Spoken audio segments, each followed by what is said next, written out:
जो मुझ पे हमला हुआ, एक विधायक पे, आदिवासी विधायक पे हमला हुआ, वो अकेले आदिवासी पे हमला नहीं हुआ था, पूरे आदिवासी अस्मिता पे हमला हुआ था।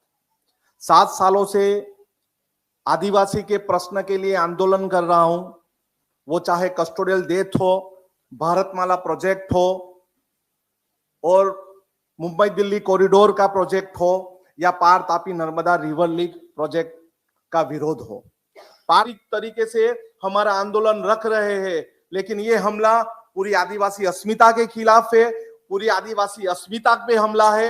ये हम डरने वाले नहीं है, हम हमारा काम, हमारा आंदोलन जारी रखेंगे। आने वाली 29 को भी हम पूरे गुजरात से आदिवासी को मैं आह्वान करता हूं, वहां पे आएंगे और हमारा ये आंदोलन जारी रहेगा। देखिए, हमारे साथ हमारे एसटी डिपार्टमेंट के चेयरमैन है श्री आनंद पटेल जी। ये हमारी पार्टी के एमएलए भी हैं और वहाँ आदिवासी समाज के अधिकारों के लिए जो उनको संवैधानिक अधिकार मिले हुए हैं, उन अधिकारों को आदिवासी समाज को दिलाने के लिए ये संघर्षरत है। बड़े बड़े आंदोलन हुए, मध्य गुजरात से लेकर साउथ गुजरात तक। मुद्दे साफ है। भारतीय जनता पार्टी की सरकार ने 6 परियोजनाएं बजट के अंदर स्वीकृत की यहाँ पे भारत सरकार के द्वारा। उसमें एक कैन बेटवा लिंक प्रोजेक्ट था, एक आपका दामनगंगा पिंजलाल, एक पार तापी, एक गोदावरी कृष्णा और एक कृष्णा पनेर और पनेर चौवेरी। ये 6 योजनाएं बजट के अंदर अनाउंसमेंट की और उसमें एक पार तापी रिवर लिंक प्रोजेक्ट वो गुजरात में था। किसी आदिवासी को कॉन्फिडेंस में लिया नहीं। कानून बना हुआ है, वन अधिकार अधिनियम है, पासा है। दूसरी राज्य सरकारें आदिवासी को जल, जंगल और जमीन का अधिकार दे रही है, लेकिन यहाँ गुजरात है, इनकी जमीन भी ले लो, इनका पानी भी ले लो और इनका जंगल भी ले लो। और वो इस जगह पे उन्होंने बजट में अनाउंसमेंट किया।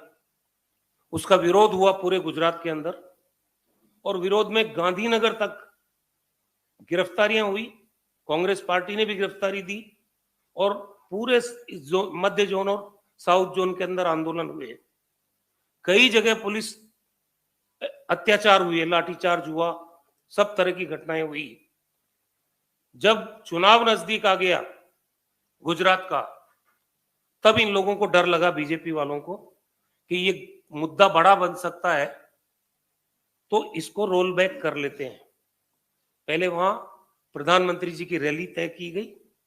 आदिवासियों के विरोध के कारण उस रैली को रद्द करना पड़ा और उसके बाद मुख्यमंत्री भूपेंद्र पटेल जो गुजरात के हैं, उन्होंने पहले बार घोषणा की कि ये प्रोजेक्ट को हम स्थगित करते हैं। जब आंदोलन फिर भी नहीं रुका, तो फिर चीफ मिनिस्टर ने ये घोषणा की कि ये प्रोजेक्ट सरकार वापस लेती है। मेरा प्रश्न ये है कि जिस योजना को 6 योजनाओं के साथ भारत सरकार के बजट में केंद्र सरकार ने अनाउंस किया फ्लोर ऑफ द हाउस, उसको क्या किसी राज्य का मुख्यमंत्री स्थगित कर सकता है, वापस ले सकता है? ये आदिवासी समझ गया कि हमारे को, क्योंकि चुनाव सामने है, हमें गुमराह करने का एक षड्यंत्र भारतीय जनता पार्टी कर रही है। ये समझ के इन्होंने अपने आंदोलन को जारी रखा। उसके बाद ये इनकी हालत देखिए आप, और फोटोग्राफ्स आप देखिए, एक एक सब ले लो।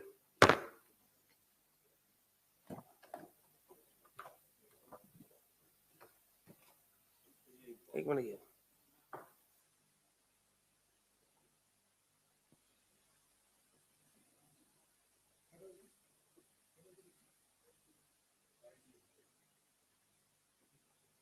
उसके बाद बीजेपी के गुंडों ने, जो उनके ऑफिशियल ऑफिस बेयरर्स हैं, इनके ऊपर जानलेवा हमला किया। पहले पुलिस ने इनके ऊपर अत्याचार किया, जिस अमानवीय तरीके से इनको अरेस्ट किया गया और इनके ऊपर बर्बरता पूर्वक व्यवहार किया गया, और उसके बाद फिर भी आंदोलन नहीं रुका, तो ये इनके ऊपर जानलेवा हमला हुआ। तो ये दलित और आदिवासी समाज के प्रति जो भारतीय जनता पार्टी का दृष्टिकोण है, या तो हमारे साथ आ जाओ वरना तुम्हारा ये हस्त किया जाएगा, इसको आज गुजरात के आदिवासी ने समझा है। और मैं तो ये कहूंगा कि आदिवासी विरोधी मानसिकता की सरकार है और पूरे गुजरात का आदिवासी समझ चुका है इसको। प्रधानमंत्री आनंद पटेल जी, आपको नमस्ते। 8 तारीख को जो मुझ पे हमला हुआ, एक विधायक पे, आदिवासी विधायक पे हमला हुआ, वो अकेले आदिवासी पे हमला नहीं हुआ था, पूरे आदिवासी अस्मिता पे हमला हुआ था।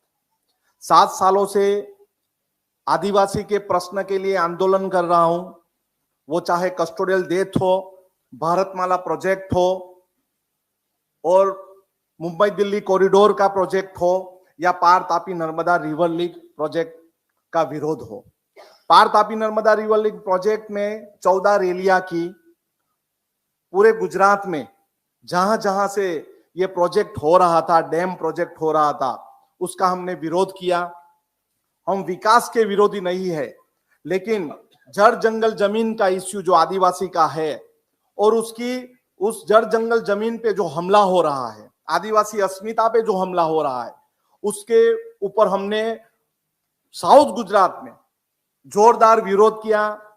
हमें खरीदने की बात हुई, हमें डराने की बात हुई, और बाद में जब इलेक्शन होने वाला था तब नवसारी जिला पंचायत के प्रमुख द्वारा मुझ पे हमला खैरगाम में हुआ, जो सीआर पाटिल का मत क्षेत्र है।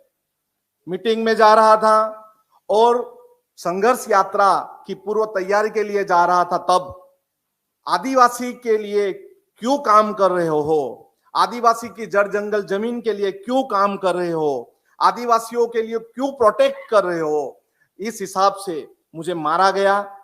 और जिसके ऊपर मैंने मुकदमा दाखिल किया, वो आज भी खुला घूम रहा है। ये पूरी साजिश बीजेपी की है। जो भी आदिवासियों में बोलेगा या गुजरात में कोई भी बोलेगा, उसको मारो। मैंने उसी दिन एफआईआर दाखिल की थी, और 8-10 दिन के बाद मुझ पे 3 एफआईआर हुई। एक ही घटना की 3 एफआईआर हुई। वो एफआईआर जिसने मुझे मारा है, उसकी बीवी ने भी एफआईआर की, पुलिस ने मेरे पे एफआईआर की, और फायर फाइटर के जो ड्राइवर कर्मचारी थे गवर्नमेंट के, उसने भी मुझ पे एफआईआर की। आज तक उनको पकड़ा नहीं गया, लेकिन अभी भी मुझे ये पता है कि मैं कैसे बच गया।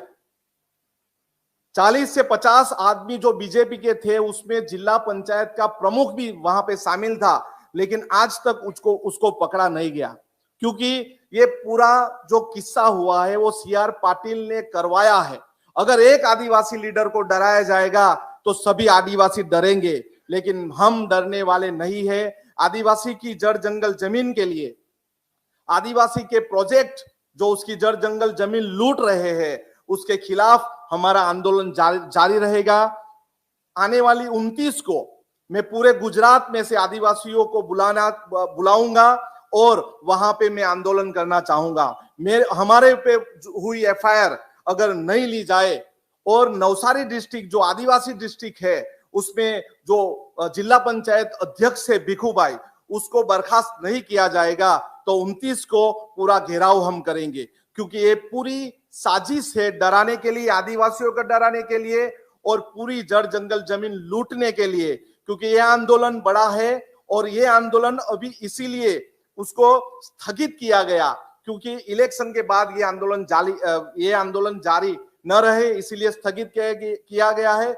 लेकिन ये आंदोलन जारी रहेगा। हमने 14 रैलियां की है, हम इलेक्शन में भी रैली करेंगे, इलेक्शन के बाद भी रैली करेंगे, लेकिन जो भी आदिवासी अस्मिता के खिलाफ जाएगा उसको हम छोड़ेंगे नहीं।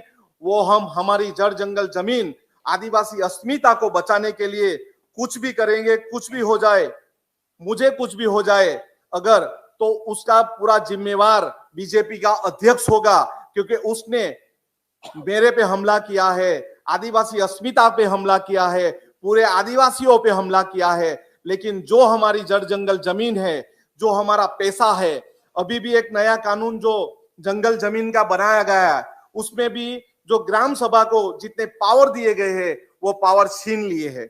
हम लोकतांत्रिक तरीके से हमारा आंदोलन रख रहे हैं, लेकिन ये हमला पूरी आदिवासी अस्मिता के खिलाफ है, पूरी आदिवासी अस्मिता पे हमला है। ये हम डरने वाले नहीं है, हम हमारा काम, हमारा आंदोलन जारी रखेंगे। आने वाली 29 को भी हम पूरे गुजरात से आदिवासी को मैं आह्वान करता हूं, वहां पे आएंगे और हमारा ये आंदोलन जारी रहेगा।